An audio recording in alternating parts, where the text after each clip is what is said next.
Hello everyone, good morning. তোমরা সবাই কেমন আছো? আশা করি তোমরা সবাই খুব ভালো আছো আর আমিও খুব ভালো আছি। সকালবেলা ঘুম থেকে উঠেই দেখো ছাদে চলে এসেছি একটু বাইরের ওয়েদারটা উপভোগ করার জন্য। এত সুন্দর ওয়েদার উপভোগ না করে পারলামই না। ছাদে এসে দেখি যে বৃষ্টি হয়েছে, সারা রাত ধরেই হয়তো বৃষ্টি হয়েছে, কারণ গতকাল রাত থেকেই ভীষণ বৃষ্টি হচ্ছিল। আর সারা রাত বৃষ্টি হওয়াতে ওয়েদারটা এত ঠান্ডা হয়ে গেছে যে রাত্রে কম্বল ছাড়া আর শোয়া গেল না। শান্ত পরিবেশ, একদম চারিদিকে সবুজে সবুজে একদম ভর্তি হয়ে গেছে। গাছপালাগুলো যেন তাদের প্রাণ ফিরে পেয়েছে। আর আসলে আমিও এটাই চাইছিলাম যে ওয়েদারটা একটু ঠান্ডা হোক, গরমে আর পারা যাচ্ছে না। তো শেষ পর্যন্ত ওয়েদার অনেক ঠান্ডা হয়ে গেছে, এতটাই ঠান্ডা হয়ে গেছে যে এক্সট্রিম লেভেলে পৌঁছে গেছে। তো যাই হোক, দেখো ছাদে কিছু কিছু জায়গায় জলও জমে রয়েছে একটু একটু। তো বৃষ্টিতে বেশ ভালোই হয়েছে, ছাদটা ঠান্ডা মানে ঘরও ঠান্ডা, আর চারিদিকে যে হাওয়া চলছে ভীষণ সুন্দর ওয়েদার। চলো সুন্দর করে ব্লগটা দেখতে থাকো।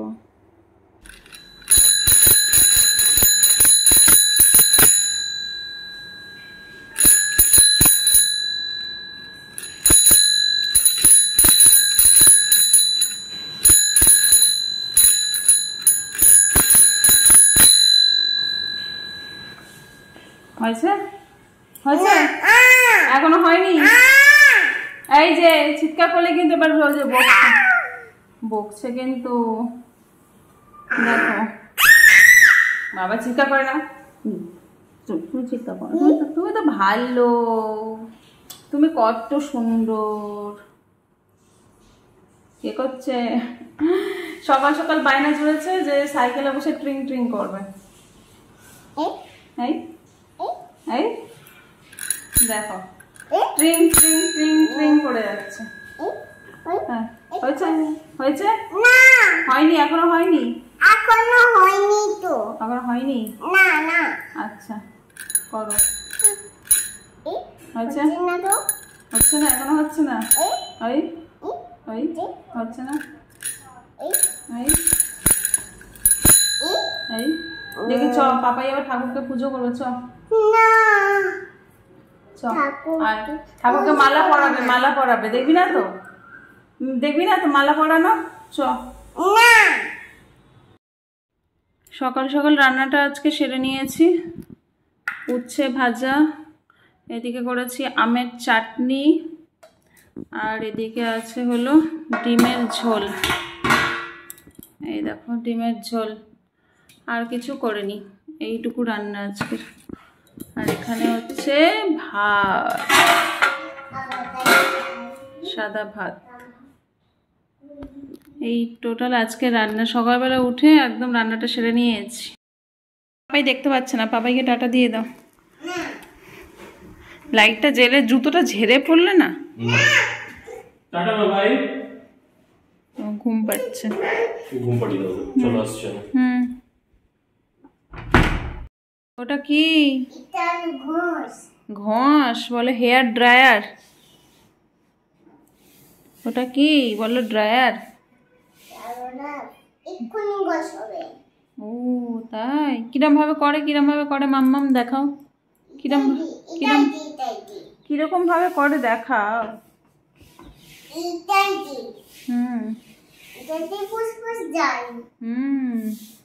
কিরম মাথায় কিরম ভাবে দেয় মাম্মাম? মাথায় কিরম ওরম ভাবে দেয়? ও বাবা,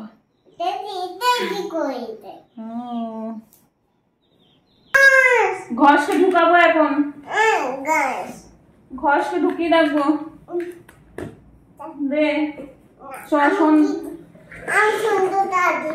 সন্ধে দেবো, দাও। চিৎকার কে করলো? কে চিৎকার করেছে? সব সময় চিৎকার চেঁচামেচি। দেখ সন্ধে পড়ছে, চ।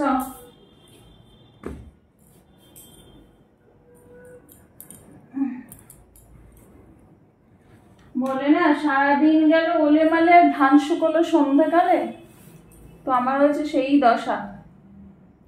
সারাদিন চুলটা আঁচড়ানোর সময় পাইনি, এখন চুলটা আঁচড়ালাম। শ্যাম্পু করেছিলাম তো এখন আঁচড়ালাম। তাও চুলটা এখনো পুরোপুরি শুকনো হয়নি, অল্প অল্প ভিজেও আছে। জাস্ট ড্রায়ারটা দিয়ে চুলের গোড়াটা শুকিয়ে নিয়েছি, নিয়ে চুলটা আঁচড়ালাম। আমি ড্রায়ারটা ইউজ করতে চাই না, কিন্তু যখন দেখি এখন তো ফ্যান চালানো যাচ্ছে না, এত ঠান্ডা, ফ্যানের হাওয়াতেই আমি শুকাই। এখন ড্রায়ারটা যেন ইউজ করতে হলো। আমি খুব কমই ইউজ করি ড্রায়ার, বেশি ইউজ করি না। ড্রায়ার বেশি চুলের জন্য ভালো নয়, এটাই আমি জানি। বিছানাটা বাবাই শুয়ে ঘুমাচ্ছিল, এখন একটুখানি বিছানাটা পরিষ্কার করে নেবো। তারপরে যে মোবাইল আছে, মোবাইলটা একটু দেখবো, সন্ধে দেবো। আবার বড়া কি করেছে, মাছ আনতে বারণ করেছি বলে 400 মাছের ডিমের বড়া এনে রেখে দিয়েছে। এই 400 মাছের ডিম এনেছে, ওটাকে বড়া করতে হবে, বড়া করে রেখে দেবো। যদিও ফিরে এসে ভাত খাবে, আর যদি না খায় তাহলে দেখি কি বলে, তাহলে তরকারিটা করবো না, কালকে করবো, শুধু বড়াটা জাস্ট ভেজে রেখে দেবো।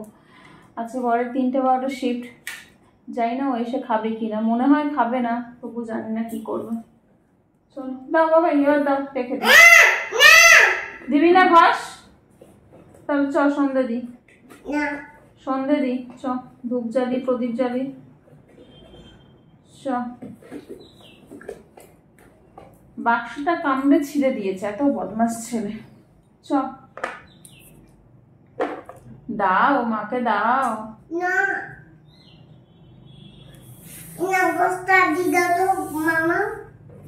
দাও দাও দাও, নিয়ে এসো। Thank you. হ্যাঁ রেখে দিই বাবা, আবার পরে বার করবো, ঠিক আছে? দাও দাও, এর মধ্যে ঢুকিয়ে রাখি। ওই যে আন্টি আসছে,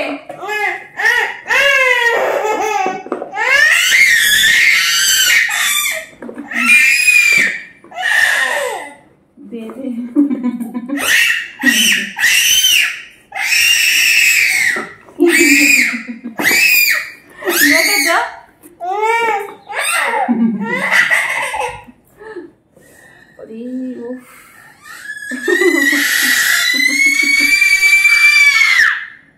আমারই তো লাগলো তোর দাঁতটা। দেখো সন্ধে দেওয়া আমার একদম কমপ্লিট হয়ে গেছে, সন্ধে দেওয়া হয়ে গেছে। সন্ধে দিতে আমার খুব ভালো লাগে, মানে ভীষণ ভালো লাগে। বিভিন্ন রকমের ধূপ জ্বালানো যায়, তারপরে হচ্ছে ধুনো জ্বালানো যায়, তারপরে হলো মোমবাতি, প্রদীপ তো আছেই। ঠাকুরকে অসাধারণ সুন্দর দেখতে লাগে, তো আমার সন্ধে দিতে খুবই ভালো লাগে। দেখো এই যে আমি এখানে ধুনো জ্বালিয়েছিলাম, এটা নিভে গেছে, আর এটা ধূপ। এই ধূপটা যেন কেশর চন্দনের ধূপ, খুব একটা মিষ্টি একদম গন্ধটা। দেখো বাতলা পোকাটা কোথায় পড়েছে আবার, দেখো এই দেখো, বুঝছো পোকা। দাঁড়াও বাবাই। মাছের ডিমের বড়াটা ভাজা হয়ে গেছে, এর মধ্যে দিয়েছি পেঁয়াজ কুচি, রসুন কুচি, লঙ্কা কুচি আর বেসন, আর সামান্য নুন আর হলুদ, আর হচ্ছে স্বাদ মতন আর কি নুন দিয়েছি, বেশি না। আর হলো একটু সামান্য কাশ্মীরি লঙ্কার গুঁড়ো দিয়ে দিয়েছি। মাছের ডিমের বড়াটা ভাজার পরে দেখলাম বেশ সুন্দর হয়েছে খেতে, একটু ধনেপাতা থাকলে ভালো হতো, ধনেপাতা নেই, তাই ধনেপাতা ছাড়াই মাছের ডিমের বড়া রেডি হয়ে গেছে। এখন তরকারিটা করে নেবো, সেই জন্য সমস্ত আলু, পেঁয়াজ, রসুন, আদা সব ধুয়ে বেছে রেখে দিয়েছি। চলো রান্না করে বলছি। মাছের ডিমের বড়ার তরকারি, দেখো যখন আমি নামিয়েছিলাম তরকারিটা এতটা অবধি ঝোল রেখেছিলাম, এতটা।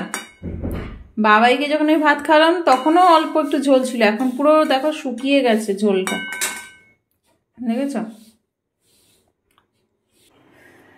রান্না বান্না সব কমপ্লিট করে একদম সব ঘষে মেজে পুরো পরিষ্কার পরিচ্ছন্ন করে নিয়েছি। দেখো একদম ঘষে মেজে সব পরিষ্কার পরিচ্ছন্ন হয়ে গেছে। তো এখন আমি একটুখানি চুলটাও বেঁধে নিয়েছি, আর আজকে শ্যাম্পু করেছি না, শ্যাম্পু করার পর চুলগুলো একদম মানে কি বলবো, এলোপাথারি হয়ে গেছে, মানে কোনো কথা শুনছে না। আরে মানে সকালবেলা বরকে বলেছিলাম একটুখানি লিভন এনে দিতে, সেও ওর মনে নেই, আর মানে আমারও অ্যাকচুয়ালি মনে ছিল না যে ওকে, ও যখন বাজারে গেল তখন ওকে বলবো অ্যাকচুয়ালি, মনে না থাকার জন্য দেখো চুলগুলো একদম মানে বেঁধে গিচ্ছিরি অবস্থায় রয়েছে। তো এখন বাবাইকে খাইয়ে টাইয়ে দিয়েছি, একেবারে খাইয়ে দিয়ে ওকে ঘুম পাড়ানো হয়ে গেছে, ওকে মশারিও খাটিয়ে দিয়েছি। আর মাছের ডিমের বড়ার যে ঝোলটা করেছিলাম দেখলো তো একদমই শুকিয়ে গেছে। আমি জানতাম ওটা শুকাবেই, সেজন্য আমি একটু বেশি করে ঝোল করেছিলাম, কিন্তু লাস্ট পর্যন্ত কী হলো, ঝোলটা এতটাই শুকিয়ে গেল, বেশি করে করেও কোনো লাভ হলো না। আর সকাল থেকে জামা কাপড় দেখো একদম কি অবস্থা দেখছো, একটাও জামা কাপড় আজকে শুকায়নি, শুকনো মনে হবেও না, সারা রাত থাকলেও শুকনো হবে না, একটাও জামা কাপড় শুকনো হয়নি। তো যাই হোক, এত কারেন্ট যাচ্ছে আসছে, এত কারেন্ট যাচ্ছে আসছে যে আমি ব্লগটা যে একটুখানি ভালো করে করবো সেটাও করতে পারলাম না আজকে। মানে কি বলবো, অন্ধকারে তো আর করা যায় না। আর আমার যে মোবাইলে যে স্ট্যান্ডটা ছিল সেই স্ট্যান্ডেও একটা লাইট ছিল, কিন্তু স্ট্যান্ডটা না ভেঙে গেছে, ভেঙে যাওয়ার জন্য আর হলো না, মানে একদম বাজে হয়ে গেল আজকের ব্লগটা। আমি নিজেই বলছি আমার না ব্লগটা আজকে বাজে হয়ে গেছে, ভালোভাবে ঠিক মতো করতেই পারিনি। চলো যাই হোক, যেটুকু করেছি সেটুকুই একটুখানি দেখো ভালোবেসে, কি আর বলবো বলো, একটু ভালোবেসেই নাই দেখো। আর হচ্ছে আর কিছু বলার নেই। বাবা এর ক্যাকটাসটা ঠিক করে রাখি। চলো এবারে সব কিছু খাওয়া দাওয়া শেষ করে এবারে শোয়ার পালা, শোতে যেতে হবে, শোয়ার পালা আর কি। তো চলো ব্লগটা আজকের মতো এখানেই শেষ করে দিচ্ছি আমি, ঠিক আছে? এখানেই ব্লগটা আজকের মতো শেষ করছি। দেখা হবে তোমাদের সাথে আবার কালকে একটা নতুন ব্লগে দেখা হবে। ভালো থেকো সবাই, সুস্থ থেকো, আনন্দ থেকো। আর ভিডিওটা ভালো লাগলে অবশ্যই একটা লাইক কমেন্ট শেয়ার করে দিও। আর মানে এত কমেন্ট পড়তে আমার ভালো লাগে, কি বলবো, আগের ব্লগেও বলেছি কমেন্ট পড়তে আমার ভীষণ ভালো লাগে। মানে যত বড়ই কমেন্ট হোক আমি পড়ে নেবো, কারণ আমার কি জানি ভালো লাগে। কেউ মানে আমার ভিডিও দেখে আমাকে কমেন্ট করেছে, এটা মানে বিশাল বড় ব্যাপার আমার কাছে, মানে অ্যাচিভমেন্ট মনে হয়, একটা ভালো একটা অ্যাচিভমেন্ট পেয়েছি, করেছি এরকম মনে হয়। তো যাই হোক, রান্নাঘরটা একটু ঝুল পড়েছে, ঝাড়তে হবে। চলো ভিডিওটা এখানে শেষ করছি, কালকে আবার নতুন ব্লগে দেখা হবে। আশা করি কালকের ব্লগটা অনেক ভালো করে করতে পারবো। আজকে কারেন্টের জন্য করতে পারিনি, তার জন্য সরি। এই কান ধরছি যে আজকে ব্লগ ভালো করে করতে পারিনি, ভীষণ মানে কারেন্টের জন্য একদমই হলো না। চলো আজকে টাটা, গুড নাইট। কালকে আবার দেখা হবে, সবাই কিন্তু থাকবে ব্লগে, ঠিক আছে? কালকে আবার দেখা হবে, টাটা।